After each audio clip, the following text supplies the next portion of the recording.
How do you remember your dad? It's, you know, it's hard now. I lost him when I was so young, and I have to remember moments that we shared together. That's how I keep the memory going. So specifically what you do is you basically remember things that you did. So it was like Yeah.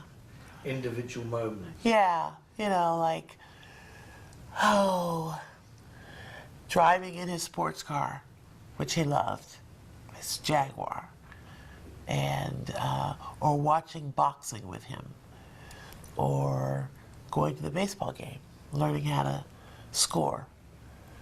You know, those are really great memories. Or eating, because he loved to eat. Kelly, actually, when Kelly was about 17, he came out of the closet, and he came out to me. He decided to choose me to come out to, and I was like, okay. You were the first person he told. Yeah. That's tremendous. Yeah, it was actually pretty cool. I didn't really think anything of it. I mean, I knew my brother was different anyway. You know, he had a very special way about him. He was just a very special guy. So I wasn't totally surprised, but I was a little concerned because he was very popular. I'm fascinated in Kelly. Yeah, and he turned out to be the family historian, by the way. Of all the members of the family, Kelly was most fascinated with Dad's career and his music. So he compiled an amazing discography just on his own, you know. Early on in my career, probably in the mid-70s, we experienced some intense racism down south, of course. We went actually into a diner. It was me and my entourage, and they wouldn't serve us. And the sheriff came in and kicked us out. That was weird for me, because I'd never, you know, directly experienced. And then one other time, we were doing a show in, not Pine,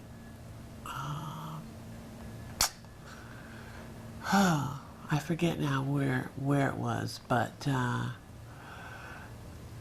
they called and said, you know, you better not come down here bringing no SHIT, you know, like your daddy did, and they, you know, called themselves the Ku Klux Klan, and so when we got that kind of information, they shut down the airport, and you know, the airport was evacuated when I came. I went anyway, you know, and that was crazy. It was really crazy. But when I was little, when we first moved into the neighborhood that we lived in, my mom and dad experienced a little bit of, you know, pranks, things like that. I do. I remember one particular night, my mom, I don't know what she was thinking, but she was in her bathrobe, and I think that someone had burned some bushes or something. They threw some fire onto our lawn, and we had rose bushes, and they were trying to burn them, and they put a cross on the lawn, or something crazy like that. My mom went out there with like a rolled up newspaper, with absolutely no intimidation whatsoever, you know, thinking that she was gonna, like, you know, scare them away. But I do remember that. That was unusual. I just thought of another situation. Basically, my mom told me when we were growing up, she wanted us to attend a school that was maybe 5 blocks from our house, called Marlboro, which is a very well-known school. It's like Harvard, Westlake, you know, Buckley. And she was told that no one like that could ever enter that school. You know, no blacks, no Hispanics, no Jews. It was white Anglo-Saxon Protestant. And that's the kind of neighborhood, really, that we lived in. You know, there were no Jews. There were no we were the first other color family to move into that area, period. What I remember, every time I walk into the Capitol building, I just get chills because I remember being there with my father, and just trying to stay as out of the way as possible so he wouldn't tell me I couldn't come with him again, and meeting these wonderful people, like Louis Armstrong. And I don't know if they came down to visit him or if they were actually doing a record with him. But Ella, or Sammy Davis Jr. even, being in that element with these people, I had no clue who they were, really. Auntie this, uncle that. And it's just such a wonderful memory because, as a kid, that's, who knew that that's when I was going to grow up to be in that environment as well. For me, it was just fun, and a chance to be with my father. So you were fascinated by the studio and the music and that world and those people and that. Yeah, and watching Dad perform, rehearse, practice, whatever, he had such a wonderful work ethic, and it was always fun, but it was very purposeful. And I must have absorbed that, because, for me, that's the way I like to work too. I remember when I first sang with him professionally. It was a little show that he did at the Greek Theater called I'm With You. Or, let's see, The Merry Young World of Nat King Cole, maybe that was the name of it. And I was about 11. And when I sing Unforgettable, there's a picture of me with him during that particular time. But he made me audition for that part. He wasn't going to just because I was his daughter, just automatically assume that I could handle that particular part. And I was playing Barbara McNair, who was then a very popular singer and who loved my dad. I was playing her as a young girl. And he wanted to make sure that I could handle it. I was up to snuff. I couldn't believe it. I remember I had braces, and he took me to the studio, and I just could not believe that he was making me audition. At that age? Yes. I did not understand the ramifications, the political ramifications of it. I think I might have gone down to the set once or twice. But I know that we would watch it at home. And I just thought it was the greatest. It was very cool to have my dad be on television. I did not know that he was, breaking the sound barrier, but it was cool. It was very cool. And you were at school at that time, so what were your friends saying?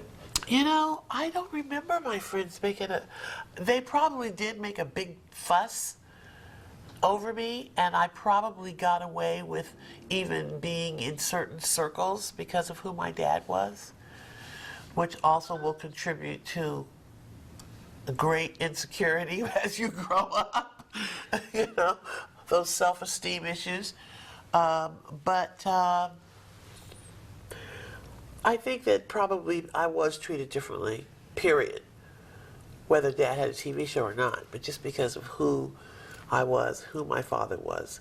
I think he came up to school, to that particular school, grammar school, maybe once, and my mother, who looked better than all the mothers, okay, when she'd come up there, it was like, da, da, da, da, da, It was pretty cool.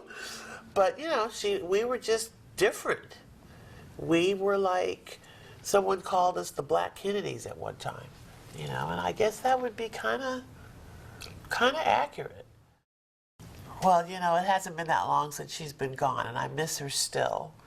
But she was my buddy. She was my cheerleader. Cookie was a beautiful, beautiful girl at a very young age. and she had a lot of boyfriends. And I wanted to be like her.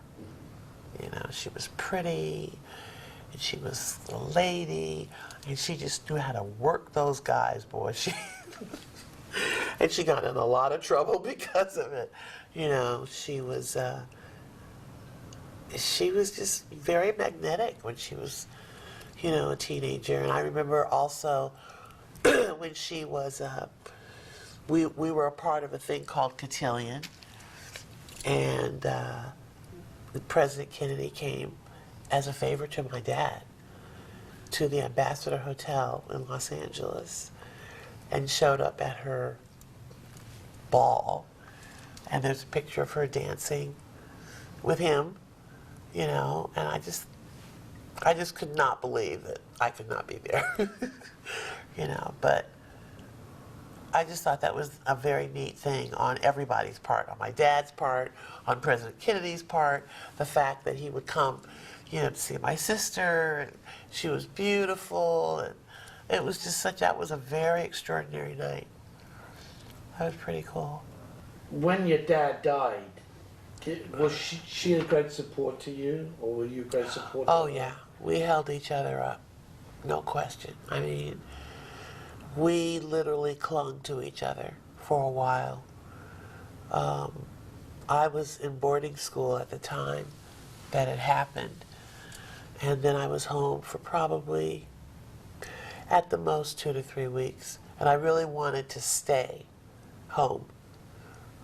But my mom said, no, you have to go back, and life must go on, and I didn't understand that at all, you know, but, and then I started having problems right after that, you know, because I really hadn't had a chance to figure it all out and grieve and, you know, all that kind of stuff. But yeah, Cookie was definitely there for me. We were there for each other, you know. It was just a very tumultuous, sad time. Were you at your father's funeral? I was. You know, when you're at the funeral of a parent, I don't think you remember too much. You know, I just kept looking at my mom. I mean, she was just broken. Really, really broken. You know, and again, Cookie and I were just trying to hold up the banner, you know. It was a very, very tough time, and everybody, it seemed, was there. You know, everyone that ever knew my dad, everyone that ever loved him, including quite a lot of celebrities, you know, and it was the saddest, I don't know which was the saddest day, you know. They blocked off the streets. I mean, it was a big to-do that particular day. You know, between the day that he passed and the day of the funeral, I don't know which was the worst, you know what I'm saying? But, yeah, it was pretty massive. Lots and lots of people. I think the Christmas song has become such a meaningful song for us, the family. It's not even officially Christmas, even for us, until you put that song on. And then we're cool. Your mother talks so much about Christmas. Yeah, we had great Christmases. You know, mainly because my dad was home. And my mom would just like break out the best china, the best food, the best parties, the decorations that we had on our front lawn. I mean, it was awesome. It was really great. Everything from waking up early in the morning, me and Cookie, when we were younger, you know, peering through the stairs, because we had a staircase that went up like this, peering through the bars of the staircase and looking at the tree, you know, big tree, a good 7-foot tree, and because we had a high entryway. and seeing what presents, because apparently our parents would open, like, let's say there's a bicycle, or a doll, or a record player, or I don't know what else. I remember the year I got Eloise as a doll that you could dance with. You put the straps on your feet. Just from that to the candy in the bowl, this great candy that my mom would buy, to the pig that we'd have at the centerpiece of the dining room table. A pig. In my life, I'd never seen anything like this. I don't think I've seen anything since with an apple in its mouth. Oh, awesome. And then we had this really cool lady who worked for us for many years, who did a lot of the cooking. And the food was to die for. I was talking to my manager, and I said, I'm really starting to think that I want to do a record of my dad's music. And my manager, he was pretty flexible, and he was like, yeah, that's not a bad idea. We went to the record company, and they said, well, the last record that I had done was so-so. I wasn't even that happy about it. It was called Good to Be Back. And this was after I'd gotten out of rehab, got myself together, blah, blah, blah, blah. And the record company said, well, you really should be coming off of a hit record before you do a record like what you're talking about, this tribute to your dad. And I said, well, what if I don't have another hit record? Nobody can answer that. Basically, I was able to leave, get out of my contract. And, when you fast forward to the Grammys, that night, when Unforgettable won everything, and one of my acceptance speeches was, thank you, Capitol, for letting me out of my contract. A lot of people got fired because of that situation, because they didn't have the vision to do a record like this. I went to see a gentleman named Bob Krasnow, who was then running Elektra, and he thought it was a great idea. And I said, well, maybe I should do a pop record first, and then I'll do this tribute record to my dad. And he said, to hell with the pop record, do this now. And I said, are you serious? He said, yeah, let's do it now. Everybody thought we were crazy. I think there was about five crazy people walking around. Everybody else thought, this will never work. Once we finished the record, someone at Elektra said, if we're lucky, we'll sell 1 million. And 20 million copies later. But the idea was to do a tribute record to Dad, his most famous popular songs, and if possible, do a duet. And to look for the song that was the right song to do a duet with was a little challenging, because there were so many great songs. But we came up with the idea of doing it with Unforgettable. And by then we had hired Tommy LaPuma, Andre Fisher, who I was then married to, and David Foster, who knew nothing about this kind of music, but he was a good producer. David had to go to New Jersey to get the master of Unforgettable. It had been sitting in storage for who knows how long, many, many, many years. It was kind of beat up. And the story that he has of going into this big storage warehouse, and this little old man, about 90 years old, is the janitor, monitor, basically the only guy that's sitting there, watching all of these invaluable pieces of recordings. And that's where we got the master of Unforgettable. brought it back to LA. And Al Schmidt, the engineer, was like, what am I going to do with this, you know? Because back in the day, tracks were done all at the same time. You know, the voice and the music was all on one thing. So it really was a technological coup, you know, that Al was able to lift Dad's voice off of the old Unforgettable track and put it on the new one that we recorded. And it was phenomenal. We were just like so happy. You know, you could hear a little bit of the track in the new recording, but we were okay with that. It didn't get emotional until everything was done. You know, we just stayed focused, focus, you know, because it could have gotten very emotional. Every song that we did, you know, brought some kind of a memory or, I mean, we had musicians in the orchestra that had played with my father. I mean, it was eerie, you know. My mom came down for one of the recordings. It happened to be a song that she and Dad loved for their anniversary. It was Our Love Is Here to Stay. It was her and Dad's anniversary song. I'm like, I mean, you know, so there was a lot of stuff going on.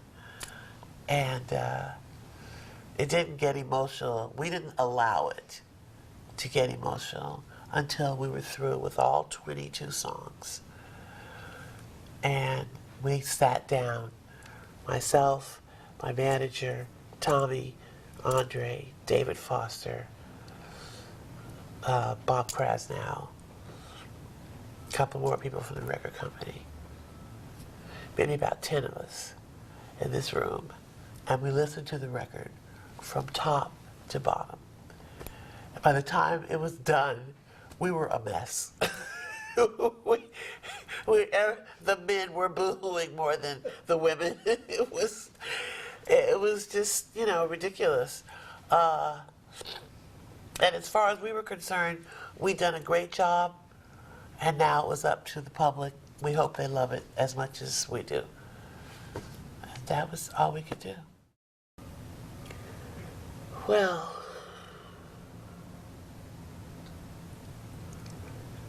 I don't know, I get so emotional thinking about him, you know.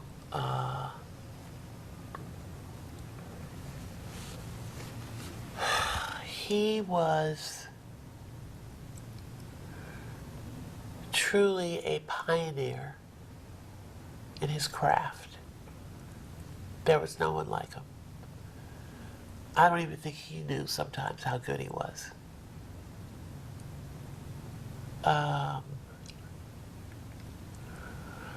He really, to me, just stands out of all the iconic figures during that time up until now. And I get, you know, disturbed when I see that there's a tendency to forget, you know, how great this man was. And, you know, the record business has changed so much. But this was a singer and a man who was consistent, who was gracious, who managed to attract arrangers that wanted to give him the most elegant, beautiful music that they could, because they recognized his voice was a jewel, nothing like it. And it's not that he could sing anything, because he didn't want to sing just anything. He would experiment, but his forte,